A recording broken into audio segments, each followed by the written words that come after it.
You asked, we delivered. Guam AutoSpot is extending our overstock sell-off with the hottest deals on island, like our 2025 GMC Canyon with $4,000 off. Or slide into a brand new Mitsubishi Eclipse Cross, starting at just $24,995. September is your chance to drive big and save even bigger. Visit us today or get pre-approved online at guamautospot.com or call 478-AUTO. Guam AutoSpot, where the savings never stop.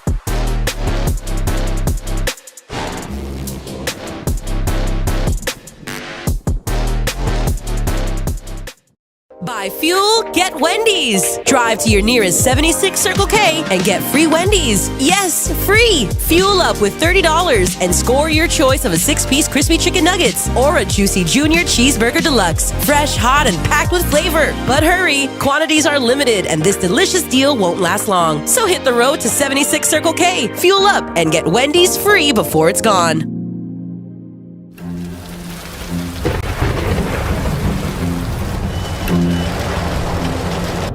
It's me, Wednesday Addams. I regret to inform you that I have devised the meal of misfortune with Wendy's. Normally I'd be against this type of capitalistic corporate synergy. But when the other pigtailed provocateur said I could concoct my own Frosty, I melted. My meal is tribute to the suffering that awaits us all. It's pure torture for your taste buds, with 4 nightmarish dips of dread. Don't waste my time asking which ones you'll get. You must surrender to your fate. Enjoy the anguish.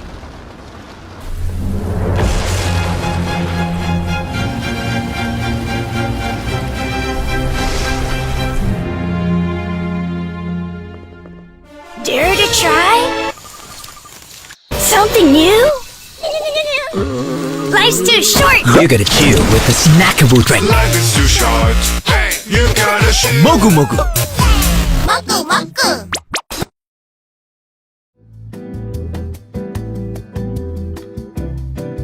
Good Morning Show with Troy Torres is brought to you by 76 Circle K Guam.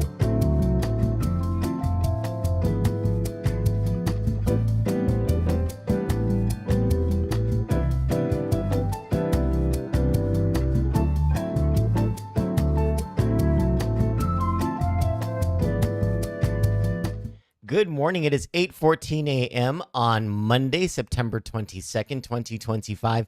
My name is Troy Torres, and while we're talking here, your kids and your grandkids should be in school already, and that's what we're going to talk about is education today. More specifically, this search that's on for the new GDOE Superintendent, whom the Guam Education Board hopes to have in place by January, and that would lead to a smooth transition, hopefully between outgoing Superintendent Kenneth Swanson and whoever this new superintendent will be. Good morning, Brother Brennan, Brother Michael, Brother Mark, and my friend Teresa Garcia, my sister and my friend Teresa Garcia. God bless you all, and thank you so much for joining. Thank you to all of you who are joining this live editorial live, and also to those of you who will watch the replay.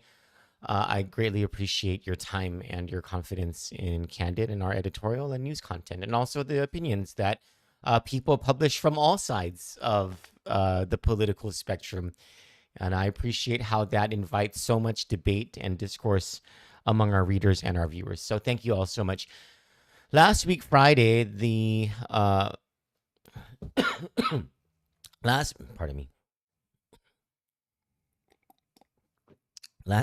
like my coffee cup. Last week, Friday, the application period closed for GDOE Superintendent, and according to Public Information Officer Damon Borja, 7 people applied for the job right before the 5 p.m. cutoff. There was an application that came in according to an email where they blotted out the names at 4:53 p.m. So right before the cutoff, there was a 7th application. We don't know who these applicants are. There has not been a public announcement, and these the names of the applicants, as I understand it from GDOE, will be withheld from the public for whatever reason.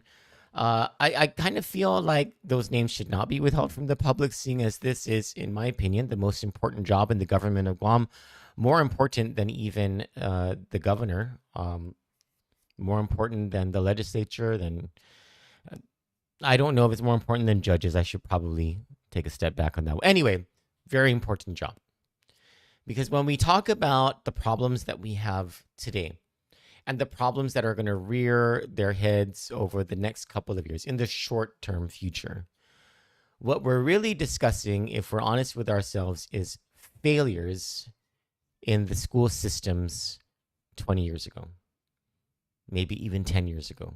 Because what happens in classrooms today charts a trajectory to what's going to happen in Guam 15, 20, 30 years from now. Because you cannot just abandon kids in school who are not learning to a certain standard, who are unprepared for the world ahead when they become adults, and expect that when they become adults, we're going to have a fully functioning society. What we see now is the result of that dysfunction that happened in schools all these years ago. And for the past several years, for the past several decades, with the exception of pockets of excellence in educational leadership in the public schools, all we've had are failures. We've had the same sorts of things. We've had the same sorts of qualities. We have the same people choosing the same sorts of people to lead the Guam Department of Education. And it's not just the superintendent, it's also the deputies, it's the grants managers. It's been, for a great amount of time, a third-party fiduciary agent, senators, board members, governors. Everyone has had a hand in this hodgepodge that we call the Guam Department of Education, which is in charge of public schools. And to be fair, we are seeing some in areas major improvements in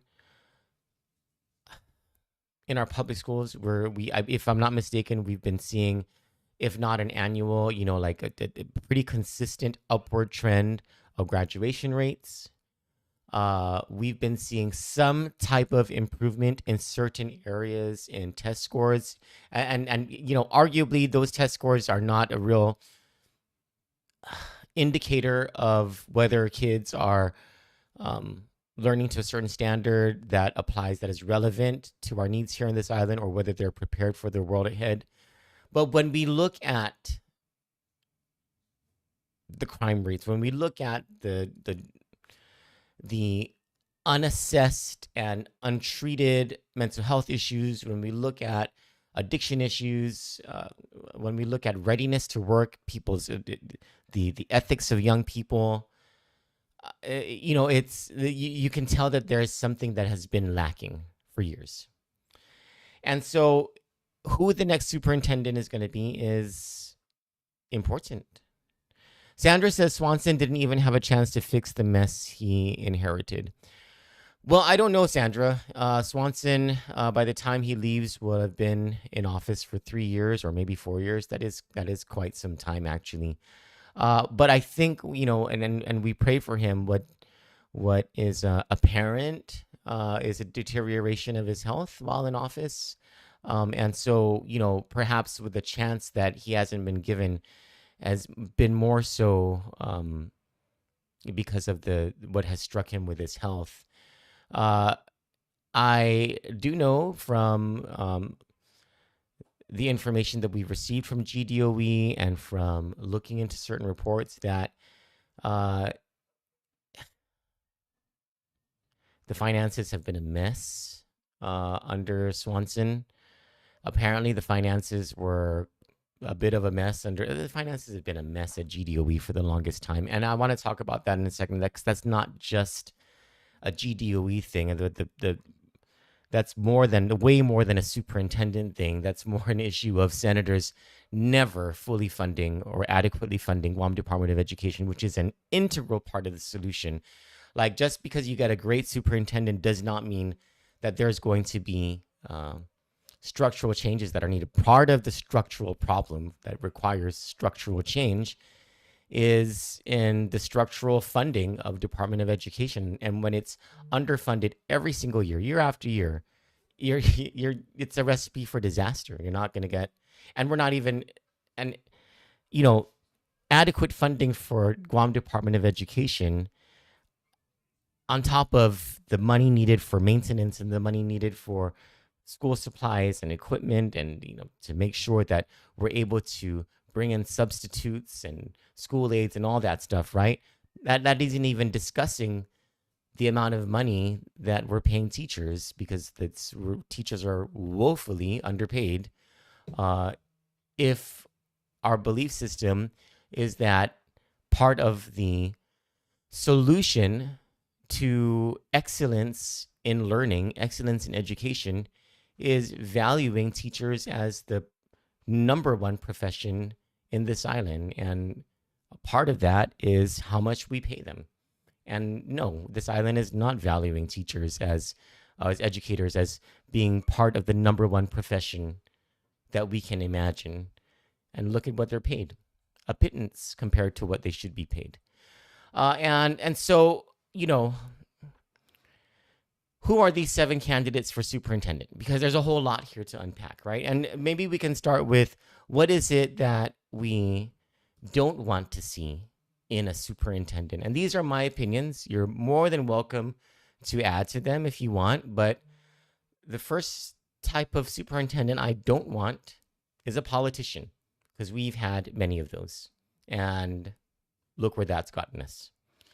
We also don't want a people pleaser, because who wants a leader who's just a people pleaser, a populist, someone who is just going to go with the flow and never challenge things that are wrong and never do things because they are just, especially when the just thing is not the popular thing. So you don't want a people pleaser.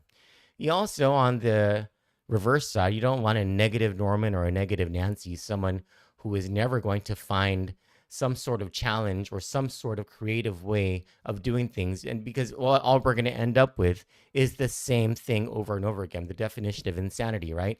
If you don't have someone who has a positive outlook on things, who is able to set goals that other people say, hey, that's not very achievable, or that's not very realistic or reasonable or whatever, right? Not reasonable. Reasonable is always a good thing.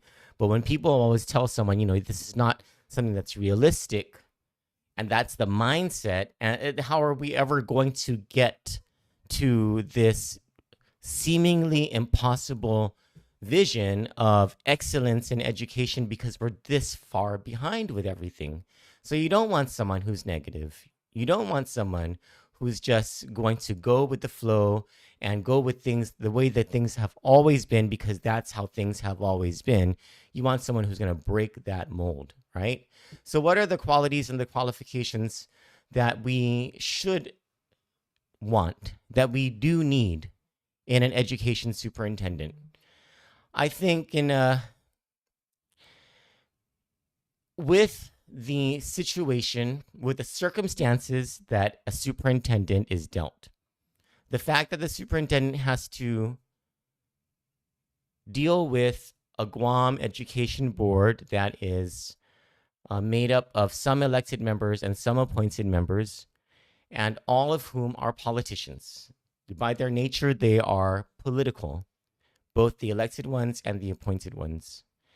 And so there is a bit of populism that they have to engage in. There's also a bit of paranoia and conspiracy that they have to deal with, because these are board members who are trying to appease their constituencies.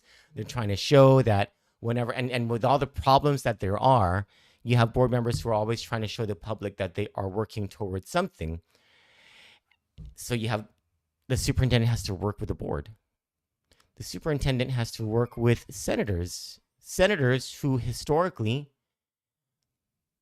legislature over legislature, budget after budget, underfund the Guam Department of Education. So you have to have a superintendent who is able to convince senators, and this is on the brighter side of things, the more ideal side of things, convince senators to finally fully fund Guam Department of Education. And what does that mean realistically?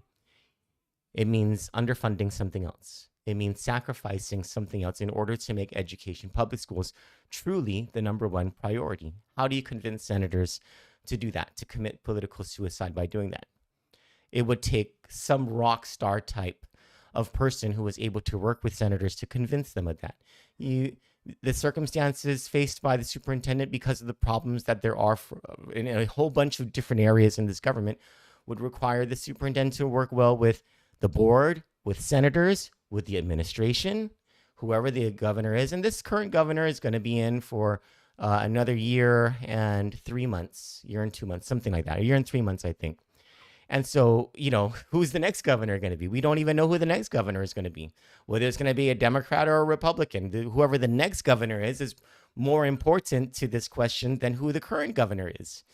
And so, someone who has the personality to be able to get along with whoever the governor is going to be. And more important than any of those three things in working well with others is, can this superintendent work well with GDOE Central, with the principals, and with teachers, most especially? I think that qualifications and qualities that we need in the next superintendent should include an instructional leader who has a vision for learning and a strategic plan to get the kids there. We can't just rely on someone to come in and be like, I'm going to fix the bathrooms, and I'm going to make sure that we build the new schools, and we're going to make sure that there's payroll every 2 weeks. That's, come on. That's your basic freaking job. Break out of the mold here, education board members. Look for someone who can do those things, and more important than any of that, like the basis of your selection for a superintendent should be somebody who has a plan to get kids from pre-K to graduation, on all along that path, along meeting standards of learning, so that by the time that they graduate, they are ready for the world of work and to be good citizens in this island who are not committing crime and who are contributing to the prosperity of the people of Guam and everyone around us.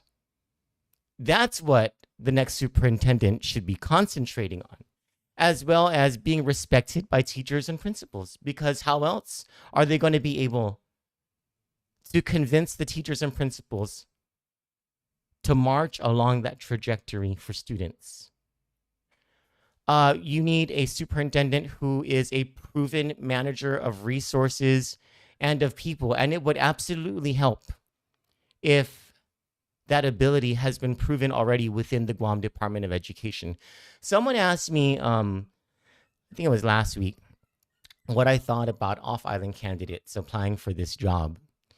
And I see the allure of an off-island candidate, someone who is not a politician, someone who is not stained by the ugliness of politics here on this island.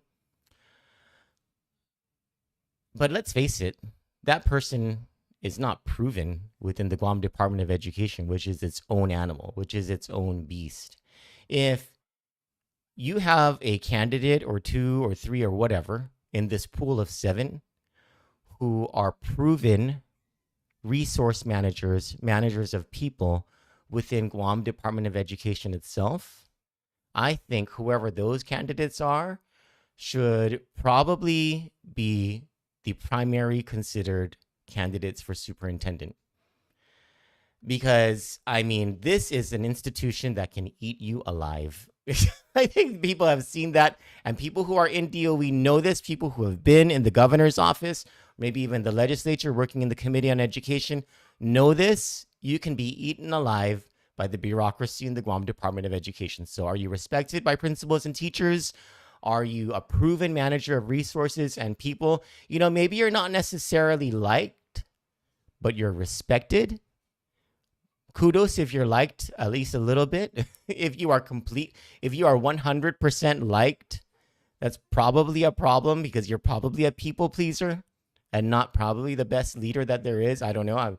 There's a lot of stuff here to consider by the Guam Education Board. And then here's the part where it affects us the most out here in the public, especially if you don't have kids or grandkids, but we're paying attention to our tax dollars and we're concerned about the posterity of this island, right? Someone who doesn't lie and who is committed to transparency.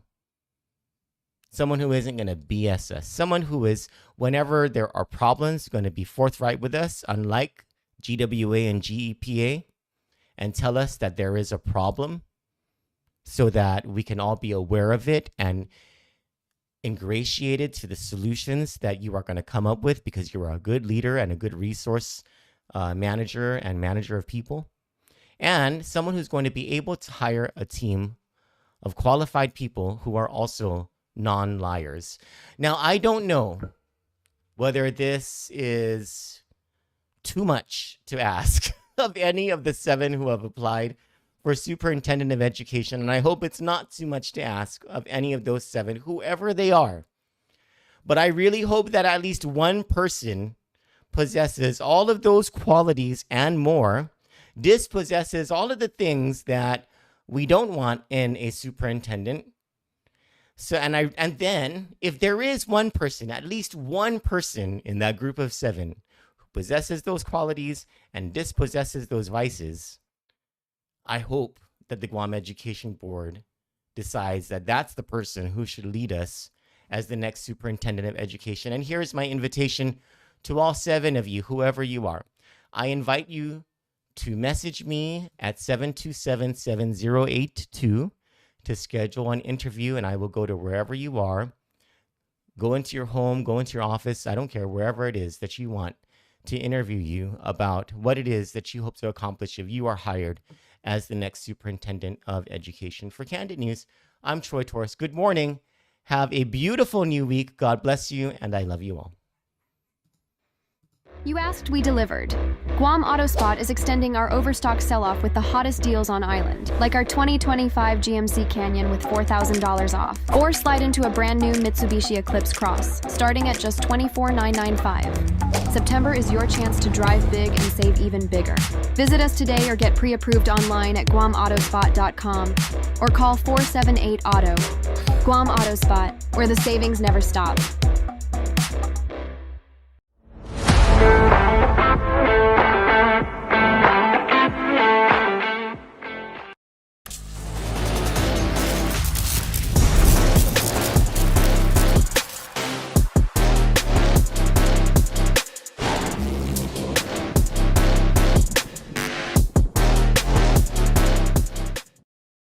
Dare to try? Something new? Life's too short! You gotta chill with a snackable drink. Life is too short. Hey, you gotta shit. Mogu Mogu. Maku maku! Buy fuel, get Wendy's. Drive to your nearest 76 Circle K and get free Wendy's. Yes, free. Fuel up with $30 and score your choice of a 6-piece crispy chicken nuggets or a juicy junior cheeseburger deluxe. Fresh, hot, and packed with flavor. But hurry, quantities are limited and this delicious deal won't last long. So hit the road to 76 Circle K, fuel up, and get Wendy's free before it's gone.